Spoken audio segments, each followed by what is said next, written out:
ایک فقیر تھا، ملنگ درویش، اللہ کا بندہ. اس کی عادت یہ تھی کہ اپنے ڈیرے پہ آنے والوں کو کھلاتا، ان کو پلاتا، ان کی ضروریات کا خیال رکھتا، لیکن کو مالی آسودگیاں نہیں تھی.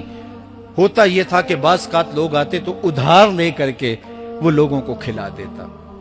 خیر، چونکہ فقیر کا مزاج یہ ہوتا ہے کہ لوگ آئیں اس کے ڈیرے سے کھائیں. بابا بلے شاہ نے بھی کہا تھا نا، اٹ کھڑک کے دکڑ بجے تتا ہووے چلا، آن فقیر کھا کھا جاون راضی ہووے بلا. یہ فقیروں کا مزاج ہے. تو جو بھی آتا اس کے ڈیرے سے کھاتا اور وہ ادھار اٹھا اٹھا کے لوگوں کی ضروریات کو پورا کرتے رہتے. وقت آخر آ گیا، جن لوگوں نے ادھار دیا تھا وہ سارے تقاضا کرنے آ گئے. اب بابا جی کو کیا فکر لاحق ہے کہ یہ میرے مہمان اور میں ان کو کچھ پیش کرنے کی صلاحیت نہیں رکھتا. ایک بچہ تھا، وہ کچھ سامان بیچ رہا تھا، پتیسا بیچ رہا تھا یا کوئی اور چیز بیچ رہا تھا. اس نے گلی سے گزرتے ہوئے آواز لگائی، خادم کو کہا سے بلا کے لاؤ. کہا تم بیچ رہے ہو تو میرے مہمانوں کو کھلا دو. بچہ بڑا خوش ہوا کہ میں سارا دن گلیوں میں گھوم کے یہ پتیسا بیچنا تھا، اب یہ ایک جگہ ہی سارا فروخت ہو گیا تو یہ تو موج لگ گئی، میں جلدی گھر چلا جاؤں گا، میری ماں خوش ہوگی. تو سارا ان مہمانوں کو کھلا دیا گیا. اور اس کے بعد کہا بابا جی پیسے؟ کہا تم بیٹھ جاؤ، جب ان کو ملیں گے تو تجھے بھی مل جائیں گے. وہ بیٹھ گیا، 2 4 10 منٹ بیٹھا تو بچہ تھا، پھر کھڑا ہو گیا، بابا جی پیسے؟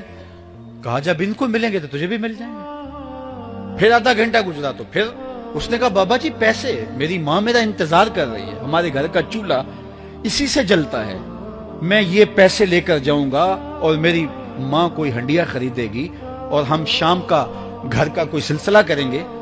کہا بیٹا جب ان کو ملے گا تو تجھے بھی مل جائے گا. بچے نے رونا شروع کر دیا. یتیم بچہ تھا، اس کا سارا آسرا یہی تھا. اس نے رونا شروع کر دیا. جب بچہ رویا اللہ کی رحمت کو جوش آیا. کوئی مرید نذرانہ لے کے ان بزرگوں کے پاس آ گیا اور اشرفیوں کی بھری ہوئی تھیلی پیش کی. وہ اتنے پیسے تھے کہ اس بچے کو بھی دیے، جتنے لوگ آئے تھے سب کا قرض چکایا. کہا جاؤ گھروں کو. تو سب نے کہا بابا جی ہم صبح سے بیٹھے ہوئے تھے تو یہ نذرانہ دینے والا صبح سے نہیں آیا تو اب کیسے آ گیا؟ کہا صبح سے تمہارے اندر کوئی رونے والا نہیں تھا، ایک رونے والا آیا تو باقیوں کا بھی کام بن گیا. بعض اوقات کسی ایک شخص کی وجہ سے باقیوں کی خطائیں بھی معاف ہوتی ہیں.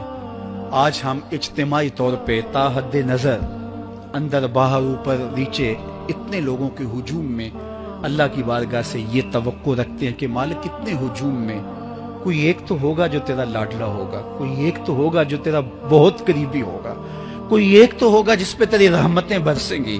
تو مالک اس کے صدقے سے ہماری خطائیں بھی معاف کر دے، ہمارے گناہ بھی معاف کر دے. کوئی ایک رونے والی آنکھ مل گئی تو باقیوں کا بھی کام بن جائے گا. اٹھ فریدا ستیا تے میلہ ویکھن جا، وت کوئی بخشیا مل جاوے تے توں ہی بخشیا جا.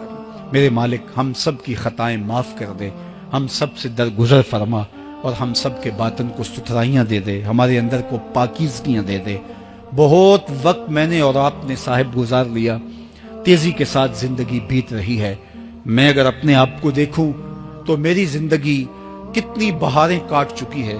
اگر آپ اپنے آپ کو دیکھیں، کوئی 60 سال کو 20 سال کو 25 سال کو زندگی تیزی کے ساتھ گزر رہی ہے. بندہ جب سوچتا ہے کہ میں 40 سال کا ہو گیا ہوں تو آگے میری زندگی کے اگر 30 سال بھی ہیں تو 30 سال تو کافی ہیں، لیکن وہ پیچھے اگر پلٹ کے دیکھے تو 40 سال یوں گزر گئے جس طرح چٹکی بجائی جاتی ہے. جب چٹکی بجانے کے وقت میں 40 سال گزر گئے محسوس ہوتے ہیں تو جو باقی 30 سال اگر ہوئے بھی وہ تو گمان ہے میرا، وہ تو گمان ہے آپ کا. ہمیں تو ایک سانس کا بھی نہیں پتا. پوچھا گیا زندگی اور موت کے بارے میں کیا خیال ہے؟ کہا فجر پڑی ہے، پتہ نہیں ظہر پڑھ سکیں گے یا کہ نہیں. کہا اتنی لمبی امیدیں لگائے بیٹھے ہو. کہا ظہر پڑی ہے، پتہ نہیں عصر پڑھنے کا موقع نصیب ہوتا ہے کہ نہیں. کہا یہ بھی طول عمل ہے. ایک بولا عصر پڑی ہے، پتہ نہیں مغرب پڑھ سکیں گے یا کہ نہیں. کسی نے کہا ایک رکعت پڑی ہے، پتہ نہیں دوسری رکعت بھی پڑھنا نصیب ہوتی ہے یا نہیں. کہا یہ سب تمہارے منہوں کی باتیں ہیں. میں تو کہتا ہوں ایک طرف سلام پھیرا ہے، پتہ نہیں دوسری طرف سلام بھی پھیر سکیں گے یا کہ نہیں. کیا موت اتنی قریب نہیں ہے؟ ہم نے اپنی آنکھوں کے سامنے لوگوں کو جدا ہوتے یوں نہیں دیکھا ہے. ہم کہتے ہیں اس کی خبر سنا رہے ہو موت کی، یہ تو میں نے ابھی سبزی والی دکان پہ دیکھا تھا. لیکن جب موت آتی ہے تو ایک لمحے کا تقدم اور تاخر نہیں ہوتا. تو صاحب آئیے اپنی زندگی کو اللہ اور اس کے رسول کی راہوں پہ ڈالے. آج وقت ہے, آج موقع ہے, آج توبہ کا دروازہ کھلا ہے, کل سب کچھ نہیں ہوگا. آج اس کی رحمتیں آواز دے رہی ہیں. آج وقت ہے, وقت پر کافی ہے ایک قطرہ بھی آب خوش ہنگام کا.